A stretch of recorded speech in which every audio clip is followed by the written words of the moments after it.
What's going on? This is Greg. Greg said it. I guess call this a special edition. For all my followers, make sure you comment on this video. And people who've been following and not subscribed, make sure you like, share, and subscribe. This is a special edition for the Prime documentary. You know, I think that's the biggest thing going on. I really haven't been following the news and things today because, you know, just yesterday we had a really big thing with the #1 D lineman in the whole class. Like I said, it's the third year with a top player in the class, in the position, enrolled with Coach Prime. This year's a lineman, which they always say he can get those defensive backs, but can he get the big guys? Well, he got the biggest big guy, #1 big guy, and who knows what else is coming, right? Especially with a young guy. We don't know what those Porter guys gonna look like, but I've seen some of those offers, and they got some big old boys who could get in that line and get some depth, especially on the offensive side. Defense, they got some young guys, so we're just gonna wait and see. But a lot of the Porter talk and, you know, Big Jordan Seaton been on Undisputed and other shows, you know. It's almost like you definitely got a type. I mean, he looked like a big Shador. I mean, he had the little braids in his head, and they put the glasses on. He had the chain. They made him a chain. And his little personality, he really can go back and forth with that camera. He's really good with the camera. I mean, he's really that type who's going to be really camera ready. He's definitely going to get a lot of NIL deals.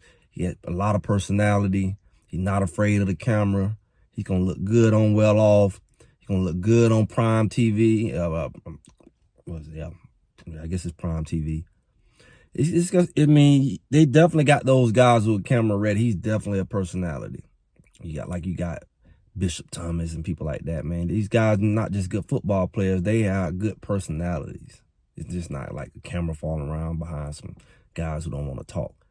They got good humor. They got good conversation. And this guy definitely fits the mold. I hear that about a couple other big guys. So it's good for you to go to the place that allow you to really be you, not just be a football player, but allow you to develop as a person. I think that's a good thing. And I think that's what the guys who's choosing Colorado, they're going to attract that type of guy. You know, the type of guy who just really just want to be a well-rounded person and who see themselves as a brand and want to develop and explore that. But the Prime documentary, I really haven't heard much today. I may have missed it. I really haven't been paying that much attention especially on the social media world. But I would like to see what the numbers were. One thing that I saw, it reminded me a lot of last year. Like I seen the first year with Barstool. When Barstool produced their own, I think it was on YouTube or Netflix, one of them. I think it was on YouTube the first time. Maybe it got on Netflix eventually, if I'm not mistaken. And it was more raw. Not just the image of it, the imagery. Like it's very crisp, very clean, especially looking at it on the 4K or whatever. It's really nice looking. But to me, it looked like one big commercial. It's almost like a commercial that don't end to like 40 minutes. It's just how it transitions, how clean and crisp it is, but how it transitions. That's what it felt like. Like a good, maybe not a commercial, but like a sizzle, a reel, an extended reel. That's what it felt like to me. And it felt like that last year. And that's what I kind of described. Like, it felt like one of those things where it's like an advertisement, like a commercial. It's not, it don't feel raw. It don't feel like a documentary or even, it's definitely a documentary. There's different styles of documentary. I guess I'm more looking like at what Well Off is, but more professional version, almost like a reality show type thing. But either way, it's going to serve its purpose. And we just saw episode 1. I think it's going to be about 6. And from what I saw yesterday, it went all the way up to right before the first game. It kind of covered the offseason, him coming. And it kind of cramped a whole lot. It didn't really dig into it. It kind of showed him coming, his first conversations. Then it jumped to the spring practices. And then it jumped to the spring. I think it shows the spring game and kind of the commentary and the talk around behind it. Wasn't a lot of interviews. Had some interviews, wasn't a lot of interviews. It's definitely not a lot of fly on the wall type filming at this point. Like it's not, I think they showed Charlie and his dad talking. They did a little small piece like that. They showed a couple little interview clips, But we haven't really seen the parts yet falling Jimmy Horn. So I'm sure all that is coming. Like falling behind players, seeing what their life is like. I don't know if it's going to get deep into that. It kind of gives you some glimpse of some players and some of the stuff that Coach Prime going to go through. But it just the feel of it. I guess it don't really dig into it. It kind of moves because it has so much content. It almost feels like a bunch of like commercial or teaser clips back to back to back. That's what it feels like a bunch of teasers, and it makes an episode. I guess because it don't really go deep into what it's talking about. It kind of jumps to, because like I said, it has so much stuff to talk about. But I want to know what y'all think about it. Like, did you all see it yet? Maybe, I know it fell on a Thursday. Maybe some of y'all going to watch it over the weekend. But, you know, what did y'all see? How do you feel about it? You know, your opinion is your opinion. Your critique is your critique. I'm not saying it's good, bad, whatever. That's what I saw. And I can definitely have something compared to from Coach Prime's first season when he did the Barstool version. And I think it's Barstool is involved from like, I'm sure they're part of the production, but just how it's put together, you know, you got that Prime production component. So of course it's different because it's a different production company that's primarily over it. And if I had to choose, I like that rawness of the Barstool. I like the way Barstool did. I think they would have got better and better. But you know who paid them more money? The bigger corporation, the bigger, you know, the bigger production company gonna pay because they got their own platform, their own pretty much network. Amazon has its own platform. Barstool doesn't. So of course you're gonna go with, you know, what Amazon is doing. Bigger reach. And that's why they left in the first place. But I think either way is gonna help build a brand. It's gonna be some points, I'm assuming, I'm sure, where he's gonna be able to tell his story. I've already seen some interesting things though.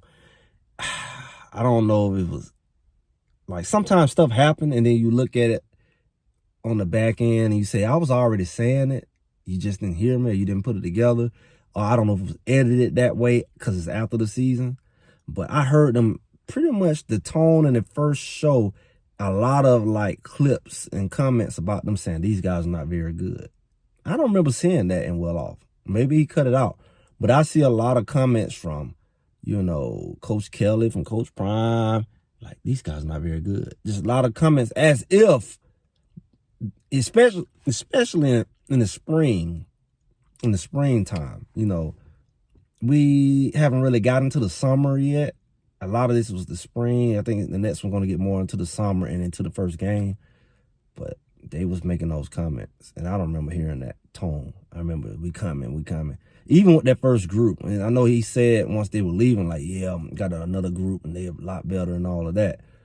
I don't really remember that while watching Well Off, at least, or the interviews. Like, hey, these guys, I need to replace them, until it was time to replace them. Maybe that's a good thing. But it's interesting to see what the tone is going to be behind the scenes. Like, did they see, because a lot of people question, did Coach Prime see this stuff coming? Did he really think he was going to win? Because I know at about around game 4 or 5, you know, the comment, especially around Arizona State, the comment came out about, we just need to replace the line. And it's not, you really didn't hear that before that point, but that became the running theme throughout the rest of the year. Everybody was already saying it's like, oh, Coach Prime has agreed with it. And then you got that whole, he shouldn't have said that. He shouldn't have said, they're gonna backfire. That's why they're not blocking for Shador. They're gonna leave. They don't feel valued. That's not how you get the best out of them. Then they say at the private meeting with them, it's like, we got it together, and then they still wasn't blocking. And they really didn't really look like they were blocking until like the last game when he didn't play. That was like the best they looked, which is weird. Still weird to me. I don't know what to think. I don't know enough. I wasn't paying enough attention to the details of the structure of the line, the combination of the linemen. I just know, and I know Utah had some players out too. So all of that could have been a factor. The difference in play running. They tried to put on the quarterback. I'm not just that simple. I don't believe that it was that much of a difference. If anything, it should have been more of a negative than a positive. They say he held the ball not as long. He held the ball pretty much the same. They, you know, the quick plays are part of their package. Shador threw a lot of quick passes as well. But the difference is this guy wasn't on his back before, during, and after the play the whole game. for whatever reason. But we're going to look forward to this next Thursday release. Look forward to, you know, what they're going to be saying. And I kind of got a feel of, you know, I've seen some of the previews on, you know, they're going to show the whole fantasy of them beating TCU and, you know, all the hype and the media and everybody responding. We already know what that looks like. That was when we were all really involved. I definitely want to see what they're going to say about Juju, because I know he came in somewhere in between that. And just hopefully we get some answers in between some of the things that we haven't quite had a chance to see.